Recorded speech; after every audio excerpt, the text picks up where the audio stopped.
Hello, नमस्कार, आदाब, सत श्री अकाल और सलाम अलैकुम। मैं हूं मोहम्मद अहमद काज़मी, लेकर आया हूं आपका पसंदीदा कार्यक्रम नज़र दुनिया पर।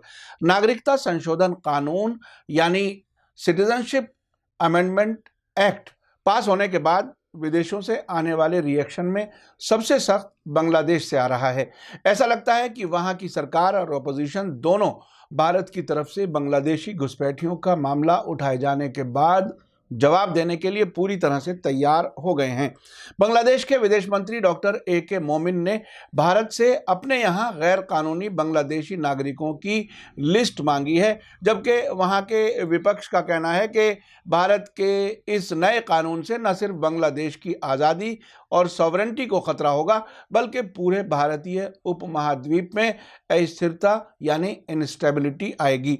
उधर जापान के एक अखबार का कहना है कि भारत को इस पर चिंता करनी चाहिए कि अगर दूसरे देशों ने भी इसी तरह नागरिकता का यही पैमाना लागू किया तो बड़ी तादाद में विदेशों में रहने वाले कानूनी और गैर कानूनी भारतीयों के लिए बहुत बड़ी मुश्किल खड़ी हो जाएगी। खबर में आगे बढ़ने से पहले आपसे गुजारिश है कि अगर आप YouTube पर देख रहे हैं तो सब्सक्राइब कर लें और घंटी दबाना ना भूलें, और अगर फेसबुक पर देख रहे हैं तो हमारा पेज फॉलो कर लें और लाइक ज़रूर करें ताकि आपको हमारी हर एक वीडियो की खबर सही वक्त पर मिल सके।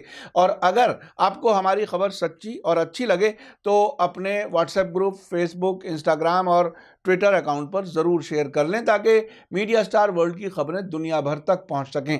खबर यह है कि अब बांग्लादेश भारत को नागरिकता संशोधन कानून के सवाल पर घेरने की कोशिश कर रहा है। बांग्लादेश के विदेश मंत्री अब्दुल मोमिन ने भारत से अपने यहाँ रह रहे गैर कानूनी बांग्लादेशी नागरिकों की सूची यानी लिस्ट मांगी है। उन्होंने संडे को ढाका में पत्रकारों से बात करते हुए कहा कि हमने भारत से अनुरोध यानी रिक्वेस्ट किया है कि अगर उसके पास अवैध रूप से यानी गैर कानूनी तौर से रह रहे बांग्लादेशी नागरिकों की लिस्ट है तो उसे मुहैया कराए और हम उन्हें वापस लाने की मंजूरी देंगे। उन्होंने कहा कि बांग्लादेश भारत के ताल्लुकात सामान्य और काफ़ी अच्छे हैं और इन पर कोई असर नहीं पड़ेगा। मोमिन ने बिजी प्रोग्राम का हवाला देकर अब से पहले थर्सडे को भारत का दौरा रद्द किया था। एक सवाल के जवाब में बांग्लादेश के विदेश मंत्री डॉक्टर ए.के. अब्दुल मोमिन ने कहा कि भारतीय नागरिक बांग्लादेश में अच्छी इकोनॉमी और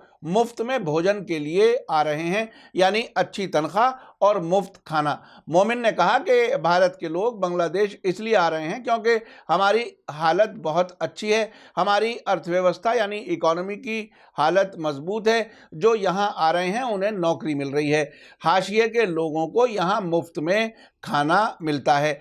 आपको बता दूं कि इस वक्त भारत में जीडीपी ग्रोथ 4% बताई जा रही है, लगभग 4% बताई जा रही है, जबकि एक्सपर्ट्स का कहना है कि ये महज 1 से 2% है। जबकि बांग्लादेश की जीडीपी तरक्की 8% बताई गई है। पिछले दिनों एशियन डेवलपमेंट बैंक ने 8.1 बताई थी। मोमिन ने कहा कि जो भारतीय बांग्लादेश में गैर कानूनी तरीके से रह रहे हैं उन्हें वापस भेजा जाएगा।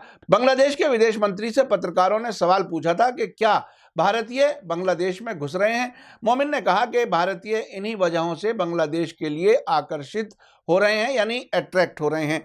भारत के मुकाबले में हमारी इकोनॉमी ज़्यादा अच्छी है, भारतीयों को नौकरियां नहीं मिल रही हैं, इसलिए वो बांग्लादेश आ रहे हैं। कुछ बिचौलिए भारत के गरीबों को समझाते हैं कि बांग्लादेश में भारत के गरीबों को मुफ्त में खाना मिलेगा। बांग्लादेश के विदेश मंत्री ने कहा कि मैंने भारत से कहा है कि अगर कोई भी बांग्लादेशी गैर कानूनी तरीके से वहां रह रहा है तो बताएं, हम वापस बुलाएंगे। मोमिन ने ढाका में संडे को भारतीय उच्चायुक्त यानी हाई कमिश्नर के साथ बैठक की और दो तरफा रिश्तों पर बात की। उन्होंने भारतीय उच्चायुक्त से एनआरसी पर भी बात की। डॉक्टर मोमिन से बांग्लादेश और भारत के ताल्लुकात के बारे में पूछा गया तो उन्होंने कहा कि हमारे ताल्लुकात बहुत अच्छे हैं, ऐसे में निराशा यानी नाउमीदी की बात नहीं है। बांग्लादेश के शहरियों को अपने मुल्क लौटने का हक है। मोमिन ने बांग्लादेश में अल्पसंख्यकों यानी माइनॉरिटीज़ पर जुल्म के इल्ज़ाम पर कहा कि बांग्लादेश में हमारी सरकार में अल्पसंख्यकों का कोई उत्पीड़न यानी जुल्म नहीं हो रहा। हाँ, ये सही है कि सैनिक शासन और दूसरी सरकारों के दौरान अल्पसंख्यकों यानी माइनॉरिटीज़ का छोटी सतह पर उत्पीड़न हुआ है। 2001 में अल्पसंख्यकों के साथ हमारी पार्टी के कार्यकर्ताओं का भी उत्पीड़न यानी उन पर जुल्म हुआ है। मोमिन ने यह भी कहा कि भारत की कुछ राजनीतिक पार्टियां अपने फायदे के लिए एनआरसी में बांग्लादेश का नाम ले रही हैं। इसी बीच बांग्लादेश की विपक्षी party Bangladesh national party BNP भी सवाल उठा रही है। पार्टी के महासचिव यानी जनरल सेक्रेटरी मिर्जा फखरुल इस्लाम आलमगीर ने संडे को कहा कि असम में नेशनल रजिस्टर ऑफ सिटीजन यानी एनआरसी से बांग्लादेश की आज़ादी और संप्रभुता यानी सॉवरेंटी को खतरा है। यूनाइटेड न्यूज़ ऑफ बांग्लादेश के मुताबिक बीएनपी नेता ने यह बात पत्रकारों से मीरपुर में एक प्रोग्राम में कही। इस्लाम आलमगीर ने कहा कि हम लोग शुरू से कह रहे हैं कि भारत में एनआरसी पर वो चिंतित हैं। हम लोग को लगता है कि भारत में एनआरसी से बांग्लादेश की आज़ादी और संप्रभुता यानी सॉवरेंटी खतरे में है। आलमगीर के साथ पार्टी के और कई बड़े लीडर मौजूद थे। उन्होंने कहा कि एनआरसी सिर्फ बांग्लादेश नहीं बल्कि पूरे उपमहाद्वीप यानी इंडियन सब कॉन्टिनेंट को अस्थिर यानी इनस्टेबल कर देगा। उन्होंने कहा कि एनआरसी इस उपमहाद्वीप में टकराव और हिंसा को बढ़ाएगा। बीएनपी नेता ने कहा कि एनआरसी का खास मकसद उदारवादी और धर्मनिरपेक्ष राजनीति को यानी जो सेकुलर पॉलिटिक्स है उसको ख़त्म करके सांप्रदायिक राजनीति को कायम करना है। आलमगीर ने कहा कि उनकी पार्टी अध्यक्ष खालिदा जिया पर आज़ादी की लड़ाई के दौरान पाकिस्तानी सिक्योरिटी फोर्सेस ने जुल्म किया था। बीएनपी नेता ने एनआरसी पर बांग्लादेश की मौजूदा हसीना सरकार पर भी निशाना साधते हुए कहा कि मौजूदा सरकार ने लोकतंत्र के खात्मे के साथ ही बांग्लादेश के स्वतंत्रता सेनानियों यानी फ्रीडम फाइटर्स के सपनों और मुक्ति संग्राम की मूल भावना को खत्म कर दिया है। सरकार ने देश के तौर पर हमारी सभी कामयाबियों को भी खत्म कर दिया है। हमने अपना लोकतंत्र यानी डेमोक्रेसी और अपने हक गंवा दिए हैं। इससे पहले अब्दुल मोमिन ने गृह मंत्री और भारतीय जनता पार्टी के अध्यक्ष अमित शाह के उस बयान की मुखालफत की थी जिसमें उन्होंने बांग्लादेश में हिंदुओं पर जुल्म की बात कही थी। मोमिन ने कहा था जो वे हिंदुओं पर जुल्म की बात कर रहे हैं वो गैर ज़रूरी और झूठ है। पूरी दुनिया में ऐसे मुल्क कम ही हैं जहां बांग्लादेश के जैसा सांप्रदायिक सौहार्द यानी कम्युनल हार्मोनी हो। हमारे यहाँ कोई अल्पसंख्यक नहीं है, हम सब बराबर हैं। एक पड़ोसी मुल्क के नाते हमें उम्मीद है कि भारत ऐसा कुछ नहीं करेगा जिससे हमारे दोस्ताना ताल्लुकात खराब हों। मोमिन ने कहा था कि मजहब की बुनियाद पर नागरिकता के इस कानून से भारत का धर्मनिरपेक्ष रुख कमजोर होगा। बांग्लादेश के अलावा पाकिस्तान भी भारत के नागरिकता संशोधन कानून की मुखालफत कर चुका है।